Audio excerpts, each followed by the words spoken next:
qui s'appelait concentration-observation, qui sont deux aspects de nous-mêmes. C'est-à-dire que quand on est concentré, on dit tout le temps concentrez-vous sur la posture. L'attitude de Zazen est concentration absolue. C'est-à-dire on oublie tout, on ne pense pas, on se concentre, on pousse la terre avec les genoux, on pousse le ciel avec la tête.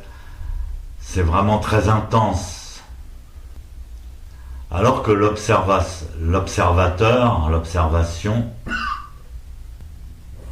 fonctionne sur un temps beaucoup plus lent, où on prend son temps. C'est comme si on se repassait une bande au ralenti.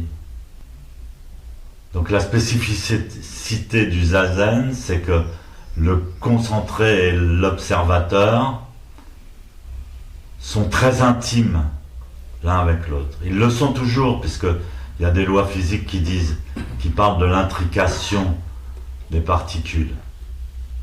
Donc la nature des choses est intime. Et la nature des choses est faite de concentration-observation. C'est comme l'histoire du miroir dont je parle souvent. Le reflet dans le miroir, c'est moi, mais moi je ne suis pas le reflet. Donc c'est le concentré qui dit ça. Le reflet c'est moi, mais moi je ne suis pas le reflet. Et l'observateur, lui, reçoit les informations du concentré. Et il les déchiffre, il les vit, il les savoure. Donc il y a les deux fonctionnements simultanément, en même temps. C'est l'idée de la pensée Ichiryo dont parle Dogen. C'est pas qu'on pense ou qu'on pense pas. Il y a des gens qui disent que le Zazen c'est arrêter de penser. On n'est pas forcément conscient de ses pensées.